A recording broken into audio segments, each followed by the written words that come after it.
안녕하세요 여러분. 저는 탄수화물이 너무 땡겨가지고 야식으로 이디야에서 팬케이크를 사왔습니다. 오늘은 이걸 먹으면서 제가 100일 챌린지가 이번 주에 끝났어요. 간단하게 100일 챌린지의 결과가 어땠는지, 소감은 어땠는지, 제가 이 과정에서 얻은 건 뭐고 잃은 건 뭔지 그런 것들을 한번 이야기해 보려고 합니다. 우선 제가 이제 미라클 모닝 이 챌린지를 시작하면서 찍어놨던 영상이 있더라고요. 역시 영상물로 기록을 남기는 건 꽤 괜찮은 기록의 방법 같아요. 그래서 그 영상을 보니까 이제 제가 미라클 모닝 챌린지를 시작한 이유는 당시에 한 3년차, 4년차 슬럼프를 겪고 있던 때였어요. 슬럼프의 이유는 이제 스스로 성장이 더뎌졌다 혹은 멈췄다는 느낌 때문이 가장 컸던 것 같아요. 매출 이런 외적인 요소도 그렇지만 그것보다도 오히려 스스로 이제 딱 글쓰기를 처음 시작했을 때 초보자일 때는 왜 그 러닝 커브 상으로 이렇게 되게 급성장하는 구간이 있잖아요. 근데 이제 그 기간을 지나서 이제 제가 들이는 시간이나 노력만큼 이렇게 정비례해서 저의 글 실력이 느는 것 같지는 않는 거예요. 오히려 멈춰있고 제가 예전에 썼던 글을 보면 생각보다 재밌잖아 싶으면서 또 동시에 내가 이때보다 글이 더 나아진 게 맞나? 하는 생각이 들더라고요.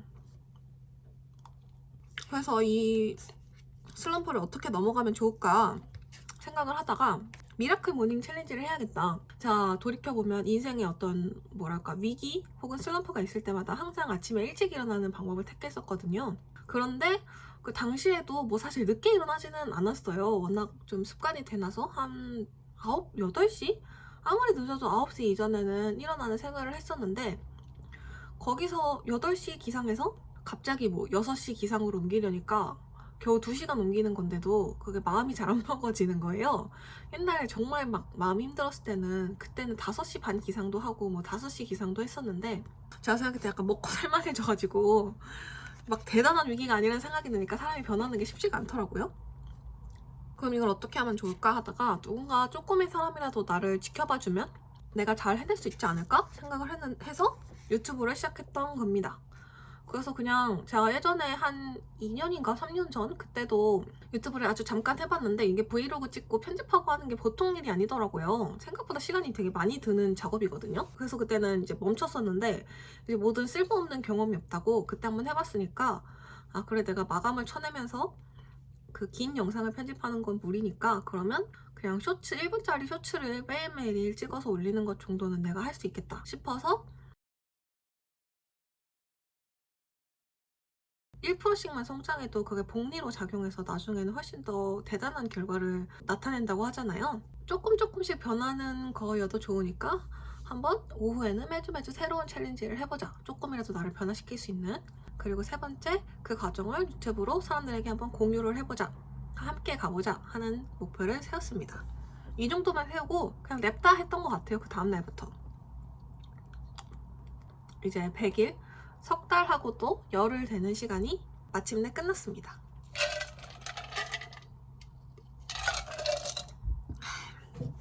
그래서 목표는 어떻게 잘 이뤘냐 하고 체크해보면 오전 루틴은 잘 지켰던 것 같아요. 이 정도면 뭐 6시 반 기상 힘들어 해서 뭐 7시 이 정도에 일어날 때도 있었지만 뭐 6시 반에서 7시에 항상 기상을 해서 집에 있으면 아무래도 늘어지고 막 쓰기 싫을 때도 분명 있을 테니까 스타벅스에 갔습니다. 그래서 그냥 그게 어떤 일종의 신호인 거죠. 아침에 일어나서 밥 먹고 스타벅스 가서 딱 앉아서 카페인을 넣으면 너는 지금부터 글을 쓴다. 이렇게 내 뇌에 이렇게 명령어를 입력해 두는 거예요. 그래서 이거는 100일 내내 굉장히 잘 지켰던 것 같습니다. 주중뿐만 아니라 사실 주말에도 마감이 급할 때는 그냥 한 달 내내 나가서 일을 했던 것 같아요. 사실 중간에 조금 힘들었는데 손목 검출도 오고 네, 어쨌거나 잘 해냈습니다. 그 다음에 오후 챌린지는 사실 오전에 비하면 확실히 좀 성공률이 떨어지지 않았나. 그래도 뭐 조금씩이라도 더 좋은 습관을 제 몸에 붙였다고 생각하고 있어요. 그리고 그 과정을 유튜브로 공유를 했는데 이것도 뭐 하루 이틀 정도 빼먹은 거 외에는 100일 내내 잘 지켰던 것 같습니다. 그래서 이걸 좀 세부 목표로 나눠서 보면 가장 기본적인 건 아무래도 작업량이겠죠? 제가 6월 25일에 챌린지를 시작을 했는데 거의 마지막 주니까 6월은 빼고 7, 8, 9월만 한번 살펴보면 7월에는 총 한 25만 자, 8월에는 17만 자, 그리고 9월에는 작업량이 갑자기 확 줄어서 한 7만 자 정도를 작업을 했습니다. 그러면 거의 7월이랑 9월이 거의 3배 넘게 차이 나죠. 그러니까 7월에 제가 손목 건초염이 얼마나 했다 싶습니다. 나는 한 20만 자 이상을 쓰면 건초염이 오는 사람이구나. 그걸 알았네요. 저보다 더 많이 쓰시는 작가님이 훨씬 많은 걸로 알고 있는데, 전업 작가이신 경우에 그런 분들은 손목이 어떻게 버티나 좀 궁금하긴 합니다. 키보드며 뭐 손목 보호대며 뭐며 할 수 있는 건 다 한 것 같은데, 이 정도면 관절이 좀 타고나게 안 좋아서 그런 건가 싶기도 하고요. 근데 이거 뭐 제가 어쩔 수 없는 거니까 이렇게 태어난 거. 그래서 앞으로는 아무리 급해도 한 15에서 20만 자 정도를 쓰는 생활을 해야 하지 않을까, 저의 건강과 적당히 타협을 하려면 하는 생각을 했습니다. 작업량은 일단 그렇고요. 근데 작업량 자체는 제가 이 챌린지를 시작하기 전에도 4월에는 15만 자, 5월에는 22만 자, 6월에는 19만 자 집필했거든요. 그래서 이 챌린지를 하면서 작업량이 크게 늘었다고는 할 수 없을 것 같습니다. 거의 비슷하죠, 사실상. 9월은 오히려 더 반쯤 꺾였고, 근데 9월은 제가 좀 의도적으로 쉬기는 했어요. 이때 한번 좀 열심히 달렸으니까 또 쉬는 그게 있어야지 되겠다 싶어서 의도적으로도 좀, 그리고 추석도 있고 뭐 해서 그랬네요. 운동 혹은 건강이, 제가 예전에는 운동을 하면 제가 건강해질 줄 알았거든요. 그런데 이 운동으로 기를 수 있는 건 체력과 근력이고, 이 체력과 건강은 또 좀 다른 것 같습니다. 건강은 여기에 면역력, 그리고 어떤 내장의 건강함, 관절, 이렇게 붙는 것 같아요. 그리고 이런 것들은 이제 근력으로 단련할 수가 없는, 뭐 위 이런 거는 근력으로 단련할 수가 없는 부분이라는 거. 그래서 건강을 어떻게 하면 증진시킬 수 있나, 이게 또 요즘에 저의 최대 관심사입니다. 저속노화 식단을 해야 되나, 장내 환경을 개선해야 되나, 뭐 림프절 순환을 도와야 되나, 뭐 이런저런 고민을 하고 있는데, 운동 열심히 해서 나름 체력과 근력을 좀 올린 달이었던 것 같고요. 막판에 다이어트를 도전을 해서 1kg 정도를 빼서 그걸 유지하고 있습니다. 뭐 좀 왔다 갔다 하긴 하는데, 이 정도면 그냥 1kg는 뺐다고 봐야 되는 것 같아요. 건강은 손목 건초염, 그리고 관절 뭐 이런 위염 이런 거 빼고는 나름 나쁘지 않게, 크게 아프지 않게 잘 넘어갔던 것 같습니다. 그 다음에 인풋 얘기를 또 해볼까요? 인풋은 이걸 하면서 알았는데, 본인이 이용하는 도서관 사이트에서 대출 이력을 조회할 수 있더라고요. 제가 보면 2024년 기준으로 하면 제가 올해 대략 53권 정도를 도서관에서 빌렸더라고요. 물론 도서관에서 빌린 책을 전부 완독한 건 아닙니다. 뭐 병렬 독서를 하기도 했고 완독 못하고 넘긴 것도 있는데, 53권 정도를 빌렸고, 챌린지를 시작한 6월 말 기준으로 하면 20권 정도를 빌리고 읽었네요. 그리고 뭐 책을 사서 읽기도 했으니까 뭐 대충 퉁쳐서 한 25권? 30권? 한 달에 8권 정도를 읽지 않았나 싶습니다. 그 중에서 제일 좋았던 책, 재밌었던 책을 꼽아보면, 첫 번째, 글쓰기의 최전선, 에세이 카테고리라고 봐야 될 것 같아요. 이 책은 도서관에서 읽고 너무 좋아서 바로 구매를 해서 읽었던 책입니다. 그래서 아마 글을 쓰시고 있는 분들이라면 좀 더 공감할 만한 책이 아닌가 싶어요. 자기계발서 중에서는 글이 되게 유명한 책인데 뭔가 내용을 왠지 알 것 같아서 안 사고 있다가 사서 읽어봤는데 굉장히 좋았습니다. 제 끈기의 중요성 혹은 위대함을 한 번 더 부각시켜준 책이 아닐까 싶어요. 그리고 소설은 사실 취향이 많이 반영되는 부분이긴 한데, 저는 개인적으로 올해 읽은 소설 중에 제일 재밌었던 거 하나 꼽으면 파견자들입니다. 김초엽 작가의 파견자들을 진짜 재밌게 봤어요. 그 다음에 영화는, 그러니까 이런 걸 어딘가 다 기록을 해놔야 될 것 같은데 기억이 참 날아가요, 그죠? 뭘 봤었는지, 이게 막 영화관에서도 보고 OTT도 되게 여러 개를 이용하다 보니까 제가 뭘 봤는지 참 기억하기 어렵네요. 근데 확실히 영화관에서 보는 게 같은 영화여도 훨씬 머리에 오래 남아있는 것 같긴 해요. 집중력이 훨씬 좋아져서. 그래서 일단 지금 생각나는 거 인사이드 아웃은 제가 저번 영상에서 추천을 했고 그거 정말 재밌게 봤고요. 그 다음에 한국이 싫어서 라는 영화도 영화관에서 봤는데 참 재밌게 봤습니다. 제목 그대로 한국이 너무 싫어서 뉴질랜드로 워홀 가고 이민 갈까 고민하는 어떤 한 여성의 이야기와 심리 상태를 그려낸 영화인데 동명의 소설을 원작으로 한 영화예요. 그런데 확실히 뭐랄까 우리 요즘 세대들이 고민하고 있는 부분이 되게 잘 담긴 영화가 아닌가 싶었습니다. 저도 되게 공감 가는 부분도 있고 뭐 약간 꼰대 제가 벌써 꼰대가 돼버린 건지 뭐 세상 어디 가도 힘든 거 똑같지 너무 환경 탓하는 거 아니야? 하는 그런 마음도 들고 했습니다. 그 다음에 룩백 1시간짜리 되게 짧은 애니메이션 영화인데 이것도 메가박스 가서 봤었고요. 일단 재밌었습니다. 창작자들이라면 꼭 한 번은 봤으면 하는 영화? 저도 뭐 항상 느끼는 건데 이게 창작을 할 때 제일 어려운 게 반응 없는 글을 쓰는 것 같아요. 무언가를 만들어낸다는 작업이 참 봐주는 사람 없이는 그 의욕을 유지하기가 너무나 어려운 작업이다라는 걸 그 영화를 보면서 한 번 더 깨달았습니다.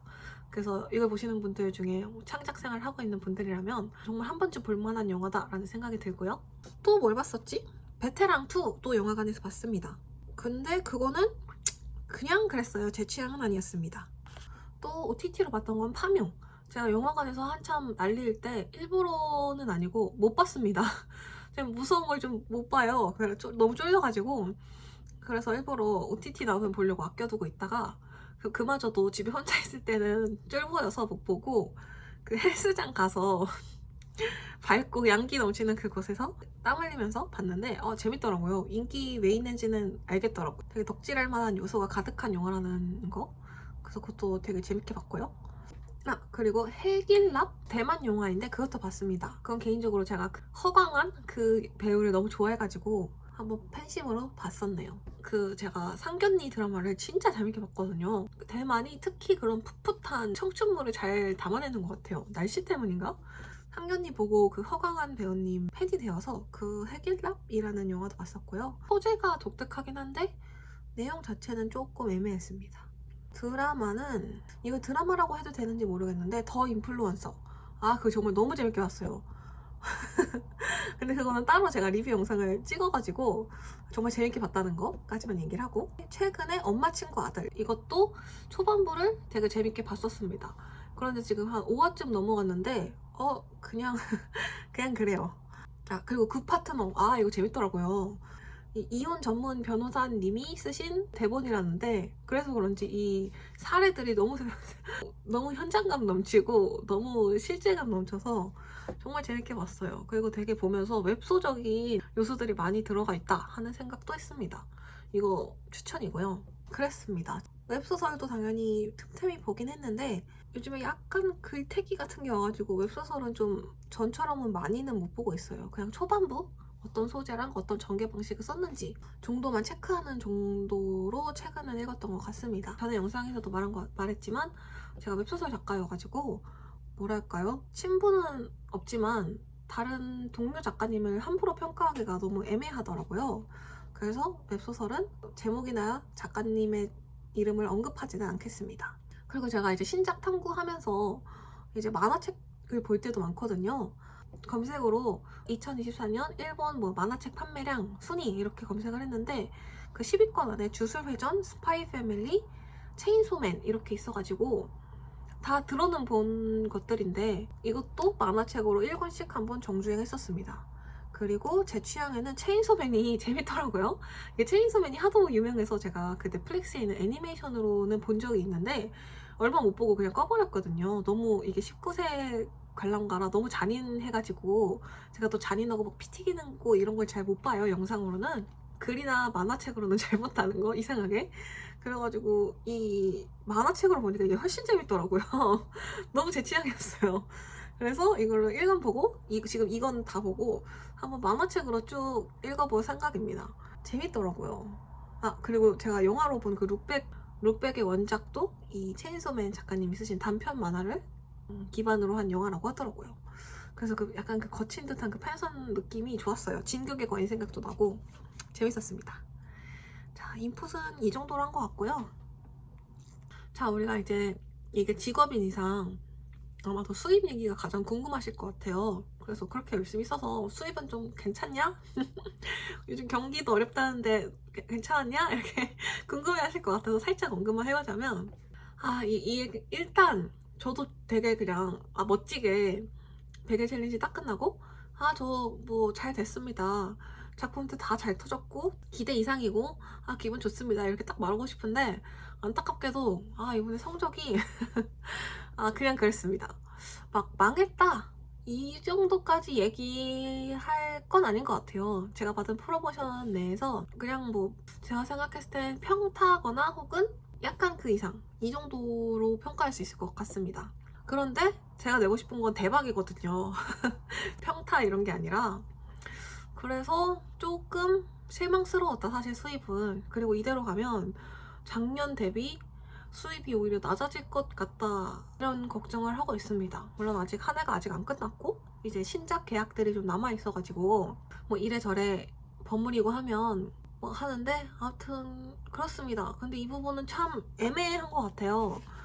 이 로판 시장 자체가 되게 정말 많이 줄었거든요. 제가 관련된 영상을 찍었다가 비공개 처리를 했는데 쑥스러워서 너무 신세한탄을 한 것 같아가지고 저는 긍정적인 기운만 드리고 싶은데, 모르겠습니다. 이게 시장 자체가 줄어서 그런 건지, 아니면 그 중에서도 잘 될 작은 여전히 잘 되는데 잘 되나? 근데 사실 이것도 잘 모르겠어요. 이게 정말 많이 가라앉았거든요. 중간층이 가라앉은 것뿐만 아니라 제가 봤을 때 상위층도 정말 많이 가라앉았어요. 그래서 잘 모르겠습니다. 제가 생각했을 때는 저의 예전 작들보다 잘 쓴 것 같은데? 이 정도 더 재밌어진 것 같은데?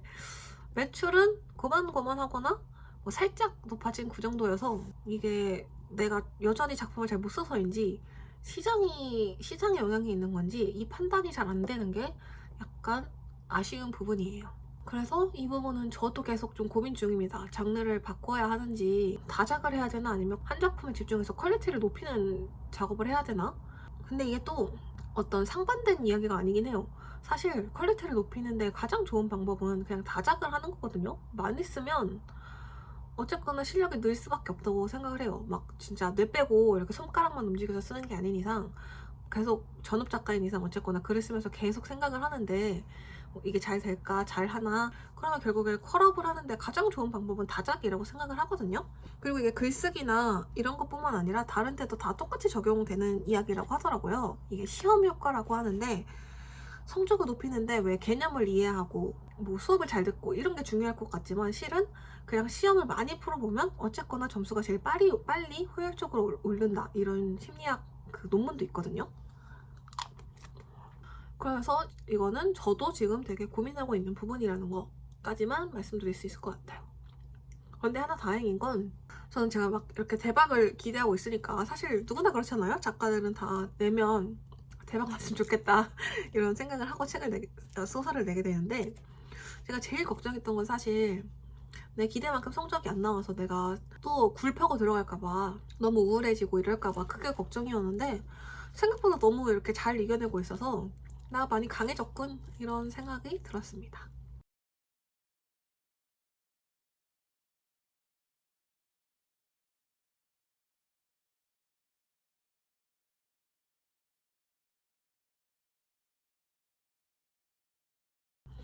마지막은 유튜브 카테고리예요. 이게 사실 제가 되게 예측하지 못했던 방향의 변화가 아닌가 싶습니다. 저는 처음에 정말 그냥 아무 생각 없이 시작했거든요. 그냥 냅다 시작했어요, 아이폰으로. 그래서 그냥 쇼츠만 하루에 하나씩 올리자, 뭐 아무도 안 봐도 되고 뭐 10명 20명 봐도 되니까 그냥 그렇게 해보자 하고 시작을 했는데, 생각보다 되게 많이 봐주시고, 아까 이제 룩백 얘기하면서도 했는데, 창작이나 아니면 뭔가를 만들어낼 때 제일 중요한 게 사람들의 반응 같아요. 누군가 봐주고 반응해주는 사람이 있다는 거, 이것만큼 정말 창작력을 고양시키는 일이 없는 것 같습니다.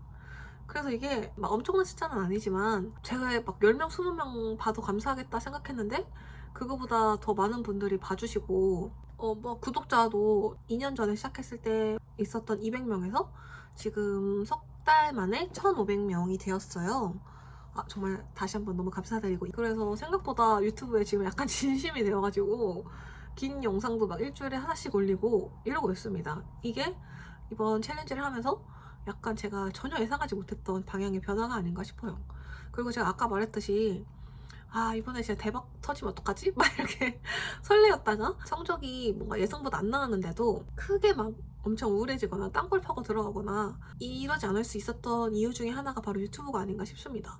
이렇게 좀 생각을 환기할 수 있는 기회가 되고 또 여기서 소소하게나마 이런 어떤 기쁨을 맛보니까 그런 우울감이 좀 많이 상쇄된 것 같아요. 그래서 처음에는 사실 100일 챌린지 하고 쇼츠 올리는 거 끝나면 유튜브도 그냥 그걸로 끝낼 생각이었는데 지금은 약간 또 계획이 수정돼서 앞으로 한 1년 정도는 뭐 이런 식으로 지금 되게 영상 만들고 찍고 편집하는 게 되게 즐겁거든요. 독자님들 댓글 보는 것도 너무 즐겁고 앞으로 1년 동안은 그냥 이렇게 즐겁게 그냥 욕심 없이 즐겁게 제가 지치지 않는 한도 내에서 그리고 어쨌거나 이거 유튜브는 사실 지금은 취미고 저의 본업은 글쓰기니까 저의 어떤 본업을 방해하지 않는 선에서 재밌게 한 1년 정도는 해보자 이런 생각을 하고 있습니다. 자, 끝이네요. 1시간 가까이 떠들었는데 팬케이크는 아직 다 못 먹었다는 거. 그래서 그렇습니다. 저의 100일 챌린지 소회는 이렇고요. 지금 신작을 되게 심혈을 기울여서 쓰고 있는데 이걸로 좀 좋은 소식을 연말에 들려드릴 수 있으면 좋겠네요. 그러면 여러분 경기가 워낙 어려워서 모두에게 좀 힘든 시기가 아닐까 싶은데 우리 같이 한번 힘내보아요. 그럼 저는 최대한 도움이 되는 영상을 들고 올 수 있도록 하겠습니다. 그럼 여러분 모두 행복하세요. 안녕.